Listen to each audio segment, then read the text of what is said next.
বিসমিল্লাহির রহমানির রহিম। প্রিয় শিক্ষার্থীরা, আসসালামু আলাইকুম ওয়া রাহমাতুল্লাহ। আজকে আমি আলোচনা করব যে কারশফের যে আমরা সূত্র আলোচনা করেছিলাম জটিল বর্তনীর ক্ষেত্রে, সেই জটিল বর্তনীর ক্ষেত্রে কারশফের সূত্র কীভাবে প্রয়োগ করে আমরা গাণিতিক সমস্যার সমাধান করতে পারি। সেজন্য আমি এক্ষেত্রে একটা গাণিতিক সমস্যা লিখে রাখছি এবং দেখো এক্ষেত্রে কী লিখে রাখছি, যেটা যে গাণিতিক সমস্যার সমাধানটা যে দুইটি তড়িৎ কোষের তড়িৎচালক বল যথাক্রমে। তাহলে এখানে দেখো দুইটি তড়িৎ কোষ বলতে দুইটি তড়িৎ কোষের তড়িৎচালক বল যথাক্রমে একটা 1.5 ভোল্ট এবং একটা 2 ভোল্ট, এবং এদের অন্তরক যথাক্রমে এটার ক্ষেত্রে 0.1 এবং একটার ক্ষেত্রে 0.3। এদেরকে কি সমান্তরাল সমবায় ক্ষেত্রে যুক্ত করা হয়, এবং এদের সাথে একটি বহির্বর্তনীতে শ্রেণী সমবায় বহির্বর্তনীতে একটি রোধ যুক্ত করা হয়, যেটা যার মান 10 ওহম। এই 10 ওহম মানের রোধ মধ্য দিয়ে কত তড়িৎ প্রবাহিত হয়, মানে প্রবাহিত তড়িৎ প্রবাহ মাত্রাটা আমরা নির্ণয় করব। তাহলে এই ক্ষেত্রে দেখো এটা আমাদের একটা জটিল বর্তনী অবশ্যই। তাহলে এই জটিল বর্তনীর ক্ষেত্রে আমরা কি করব, এখানে আমরা কারশফের সূত্র প্রয়োগ করব। দেখো এখানে কিন্তু কারেন্টের মান কিন্তু I1 I2। তো এই ক্ষেত্রে কারেন্টের মান কিন্তু 3টা। তো 3টা কারেন্টের মানের ক্ষেত্রে আমরা যদি কারশফের সূত্র 2টা প্রয়োগ করি, মানে 2টা বদ্ধরূপের ক্ষেত্রে প্রয়োগ করি, তাও কিন্তু এখানে 3টা কারেন্টের মান নির্ণয় করা সম্ভব হবে না। যার কারণে কিন্তু আমাদের কারশফের প্রথম সূত্রটাও এখানে প্রয়োগ করতে হবে। তো আমরা প্রথমে কারশফের প্রথম সূত্রটা প্রয়োগ করি। এই বিন্দুতে যদি আমরা কারশফের প্রথম সূত্রটা প্রয়োগ করি, তাহলে এই বিন্দুতে কারশফের প্রথম সূত্র প্রয়োগ করলে আমরা কি পাবো?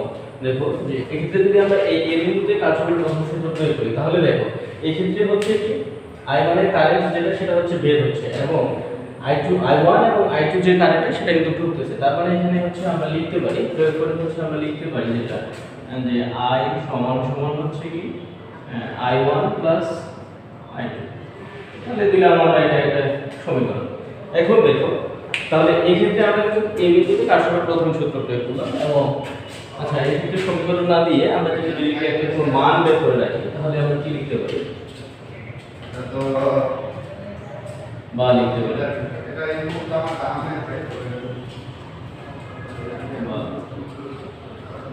আমরা যদি I2 এর মান বের করি, I2 ইকুয়ালস টু কি লিখতে পারি যে I minus I minus I1। এটাকে একটা সমীকরণ দিই, নাম্বার দিই, এক নম্বর সমীকরণ। এখন দেখো তো এই ক্ষেত্রে আমরা কি করতে পারি? এখন এই বিন্দুতে আমরা কারশফের প্রথম সূত্র প্রয়োগ করলাম।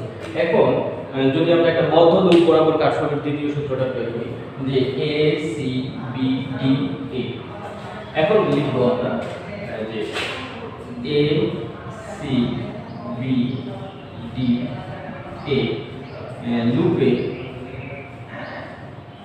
লুপে কারশফের দ্বিতীয় সূত্র প্রয়োগ করে পাই। কারশফের দ্বিতীয় সূত্র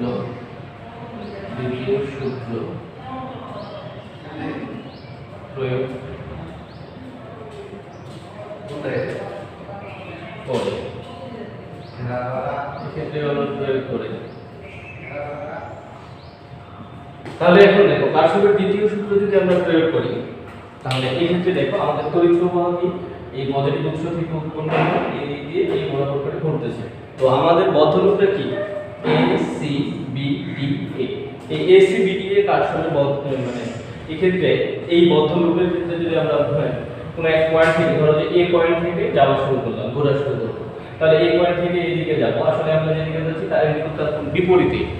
তাহলে বিপরীতে হলে এই ক্ষেত্রে আমরা কি পাচ্ছি? এই ক্ষেত্রে আমরা সর্বপ্রথমে যেটা পাবো, এই ক্ষেত্রে তড়িৎ কোষটা পাচ্ছি। তাহলে তড়িৎ কোষটা পাচ্ছি, তড়িৎ কোষের কোন প্রান্ত আগে আমরা পাচ্ছি? তড়িৎ কোষের পজিটিভ প্রান্ত আমরা আগে পাচ্ছি। তাহলে যে প্রান্তটা আমরা আগে পাবো এই কোষ বা ব্যাটারির ক্ষেত্রে, সেই প্রান্তটাকে আমরা একটু আগে লিখব, এবং সেক্ষেত্রে ঢোকাটাকে পজিটিভ ধরবো এবং বের হওয়াটাকে নেগেটিভ ধরবো। তাহলে এই ক্ষেত্রে কি কোন প্রান্ত পাচ্ছি? পজিটিভ প্রান্ত পাচ্ছি। তাহলে আমরা সেক্ষেত্রে লিখবো 1.5 ভোল্ট। এরপরে দেখো এই ক্ষেত্রে কারেন্ট, কোন কারেন্টটা যাচ্ছে? আমাদের ক্ষেত্রে I1 কারেন্ট প্রবাহিত হচ্ছে, কিন্তু I1 কারেন্ট কোন দিকে প্রবাহিত হচ্ছে? যেদিকে যাচ্ছে তার বিপরীতে। তাহলে এখানে মাইনাস হয়ে যাবে, মাইনাস I1 ইনটু এর সাথে কত হবে? রোধের মান কত? রোধের মান অবশ্যই 0.3, I1 0.3। এখন দেখো এই পয়েন্ট থেকে যখন আমরা পার হয়ে সি বিন্দুতে আসলাম, তারপর বি বিন্দুতে আসলাম, এই ডি বিন্দুতে আসে কিন্তু এদিকে যাচ্ছে। এখন যে দিকে যাচ্ছে তড়িৎ প্রবাহ কিন্তু সেদিকেই যাচ্ছে। তাহলে এই ক্ষেত্রে হচ্ছে আমরা কারেন্ট যেটা পাচ্ছি সেটা হচ্ছে কি পাবো, বা এই ক্ষেত্রে আমরা ব্যাটারির আগে কোন প্রান্তটা পেলাম, নেগেটিভ প্রান্তটা পেলাম। তাহলে এই ক্ষেত্রে লিখবো আমরা মাইনাস, কি লিখবো, মাইনাস হচ্ছে 2 ভোল্ট 2। তাহলে মাইনাস 2 ভোল্টের ক্ষেত্রে এখন দেখো এই ক্ষেত্রে যে মাইনাস 2 ভোল্ট পাইলাম, তারপরে এখানে হচ্ছে কি পাচ্ছি, এই ক্ষেত্রে কারেন্টের মান কত I2, এবং এই ক্ষেত্রে রোধের মান হচ্ছে কত 0.1। তাহলে এই ক্ষেত্রে একই দিকে হচ্ছে প্লাস হচ্ছে I2 ইনটু রোধের মান হচ্ছে কত 0.1।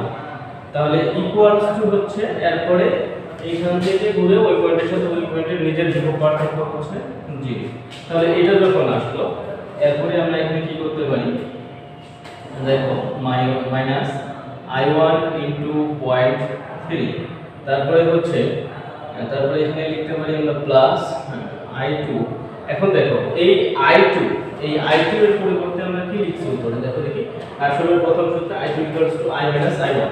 তাহলে এখানে লিখে দিব আমরা হচ্ছে I - I1, এবং এর সাথে হচ্ছে কত 0.1 গুণ করলাম। তাহলে হচ্ছে 0.1 গুণ করলে ইকুয়ালস টু কি থাকে, এই ইকুয়েশন হচ্ছে 2 ভোল্ট, আর এটা হচ্ছে প্লাস ছিল, এটা মাইনাস হয়ে গেল 1.5। তাহলে আমরা এই ক্ষেত্রে কি পাচ্ছি, আমরা এই ক্ষেত্রে যেটা পাবো যে মাইনাস I1 ইনটু হচ্ছে 0.3, এরপরে হচ্ছে প্লাস, সরি এই ক্ষেত্রে মনে হয় একটু ভুল হয়েছে। এই ক্ষেত্রে হবে আমাদের যেটা আমরা কার মান বসাচ্ছি I2 এর মান, তাহলে I2 এর মান বসাইলে সেটা হচ্ছে I - I1। তাহলে এখানে হচ্ছে 0.1 I মাইনাস হচ্ছে 0.1 I1 ইকুয়ালস টু হচ্ছে কত 0.5। এখন দেখো তাহলে এই ক্ষেত্রে হচ্ছে 0.3 I1 এবং এই ক্ষেত্রে হচ্ছে 0.1 I1। তাহলে আমরা কি লিখতে পারি, যে এখানে লিখতে পারি যে 0.1 I, এরপরে হচ্ছে মাইনাস 0.4 হচ্ছে I1 ইকুয়ালস টু হচ্ছে 0.5। এক্ষেত্রে একটা আমরা সমীকরণ দিলাম। তো এটা হচ্ছে আমাদের 2 নং সমীকরণ। এখন দেখো এই 2 নং সমীকরণ যে আমরা পাইলাম সেটা হচ্ছে কি A C B D A, এই বদ্ধরূপে হচ্ছে পরিভ্রমণকালে, বা এই ক্ষেত্রে আমরা যদি ধরে আসি এই বদ্ধরূপের ক্ষেত্রে, তাহলে আসলে দ্বিতীয় সূত্রের ক্ষেত্রে আমরা এটা পেলাম। এখন দেখো আমাদের নির্ণয় করতে হবে কিন্তু I মান। তো এখন আমরা করব যে A D B F, আবার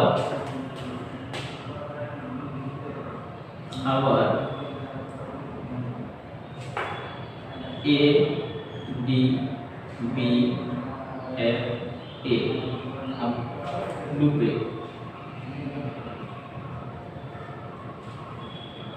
কত লুপে 400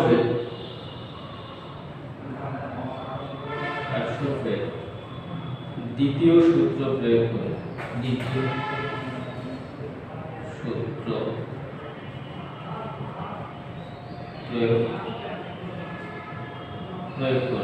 তাহলে এই ক্ষেত্রে আমরা কার্শফের যদি দ্বিতীয় সূত্র প্রয়োগ করি তাহলে সেক্ষেত্রে কি করব, তাহলে সেক্ষেত্রে যেটা পাচ্ছি আমাদের হচ্ছে ধরো যে এই পয়েন্ট থেকে আমরা শুরু করব, আবার এই করে এই পয়েন্টে যাব। তাহলে এর থেকে শুরু করি, আমরা যেদিকে যাচ্ছি তড়িৎ প্রবাহ কিন্তু বিপরীতে। তাহলে এই ক্ষেত্রে আমরা কি পাচ্ছি, এই ক্ষেত্রে কিন্তু তড়িৎ প্রবাহটা পাচ্ছি কিন্তু I2, এবং এর মধ্য দিয়ে যে রোধটা সেটা কি আমরা কি পাবো 0.1, এই কোষের মধ্যে 0.1। তাহলে এই ক্ষেত্রে কোন ব্যাটারি আমরা কোন প্রান্ত পাচ্ছি, একটা পজিটিভ প্রান্ত পাচ্ছি। তাহলে পজিটিভ প্রান্তের মান কত, এই পজিটিভ প্রান্তের মান হচ্ছে আমাদের 2 ভোল্ট। তাহলে আমরা এখানে লিখব 2। এরপরে এখানে দেখো I2 ইনটু হচ্ছে 0.1, 2 মাইনাস হচ্ছে I2 ইনটু হচ্ছে 0.1, I2 ইনটু 0.1। তারপরে হচ্ছে এখান থেকে বের হয়ে আমরা কোথায় আসবো, এদিকে আসবো। এখন এখানে আসার ফলে এখানে কোন কারেন্টটা যাবে, এখানে এই দুইটা কারেন্ট মিলিত হয়ে যে I কারেন্ট আছে সেই I কারেন্টটা এদিক দিয়ে যাবে। তাহলে এই ক্ষেত্রে হচ্ছে আমরা যে কারেন্টটা যেদিকে যাচ্ছি ঘুরতেছি, কারেন্ট কিন্তু বিপরীতে যায়। তাহলে বিপরীতে গেলে এই ক্ষেত্রে কি হয়ে যাবে, এক্ষেত্রে যে আমরা কারেন্টটা পাবো সেটা হচ্ছে মাইনাস আই ইনটু হচ্ছে কত 10 10 ইকুয়ালস টু হচ্ছে একটা পয়েন্টের এই পয়েন্টের নিজের সাথে নিজের বিভব করা থাকে 0। তাহলে এই ক্ষেত্রে হয়ে গেল 0। এখন আমরা দেখো এই ক্ষেত্রে যেটা করতে পারি সেটা হচ্ছে যে I2 ইনটু 0.1, এখানে যদি আমরা এই মাইনাসটাকে কমন নেই, এই মাইনাসটাকে যদি আমরা কমন নেই এটা তাহলে মাইনাসটা প্লাস হয়ে গেল I ইনটু হচ্ছে 10 ইকুয়ালস টু, তাহলে এই পাশের -2 ভোল্ট হয়ে যাবে -2। তাহলে এই মাইনাস আর মাইনাস যদি বাদ দিয়ে দেই তাহলে আমাদের এই ক্ষেত্রে আসে কি, এই ক্ষেত্রে আমরা যেটাকে পাই বা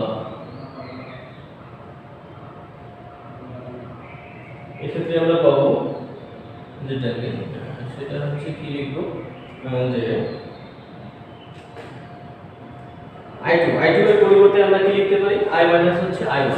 তাহলে আমরা যদি এখানে লিখি যে I মাইনাস I1 এর সাথে কি ইনটু 0.1, তারপরে হচ্ছে প্লাস 10 আর এবং এর সাথে হচ্ছে 2 ভোল্ট।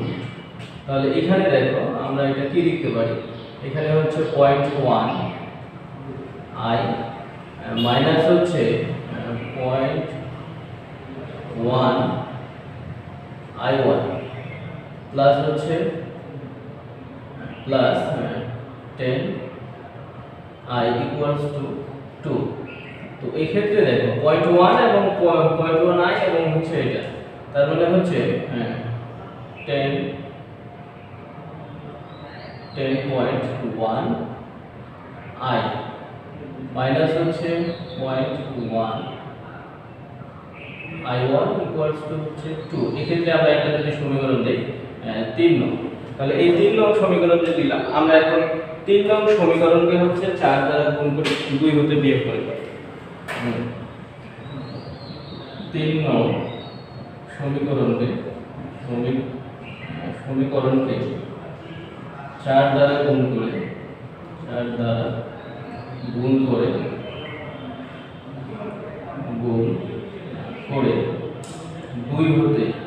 বিয়োগ করে দেব। 2 হতে বিয়োগ করে পাই। 2 হতে বিয়োগ করে পাই কি পাবো, আমরা যদি এই সমীকরণকে 4 দ্বারা গুণ করি তাহলে 4 × 40 I মাইনাস হচ্ছে কি মাইনাস কি করতে পারবো, মাইনাস হচ্ছে 0.4 I1 ইকুয়ালস টু হচ্ছে 8। আর এক্ষেত্রে 3 নং 2 নং সমীকরণ ছিল কোনটা, এটা, তাহলে এটাকে হচ্ছে জাস্ট তাই, তার মানে এখানে হচ্ছে আমরা 0.1 I minus 0.4 I1 equals to হচ্ছে কত 0.5। তাহলে আমরা যদি বিয়োগ করি চিহ্ন পরিবর্তন, তো এটা থেকে এটাকে বিয়োগ করলে কত 40.3 I ইকুয়ালস টু হচ্ছে এটা তো বাদ চলে গেল আর এখানে হচ্ছে কত 7.5 বা I ইকুয়ালস টু হচ্ছে যেটা 7.5 ডিভাইডেড হচ্ছে 40.3 ইকুয়াল টু হচ্ছে ভাগ করলে পাবো 0.186 অ্যাম্পিয়ার। 0.186 অ্যাম্পিয়ার। তাহলে এই ছিল কিন্তু আমাদের এই জটিল বর্তনীর ক্ষেত্রে তড়িৎ প্রবাহ মাত্রা নির্ণয়। তাহলে আমরা কি করলাম, এই জটিল বর্তনীর ক্ষেত্রে এই বিন্দুতে একটা কার্শফের সূত্র প্রয়োগ করলাম, তারপরে হচ্ছে এই বদ্ধমুখের ক্ষেত্রে প্রয়োগ করছি, তারপরে হচ্ছে এই গোলাকার বদ্ধমুখের ক্ষেত্রে একটা প্রয়োগ করছি, তারপরে এই মানগুলো থেকে আমরা কার্শফের সূত্রটা প্রয়োগ করে তার আনসারটা বের করছি। তা আশা করি তোমরা এটা দেখবা এবং এই যে কার্শফ রিলেটেড যে অঙ্কগুলো সেগুলো কিন্তু ভালোভাবে বুঝে করার চেষ্টা করতে হবে।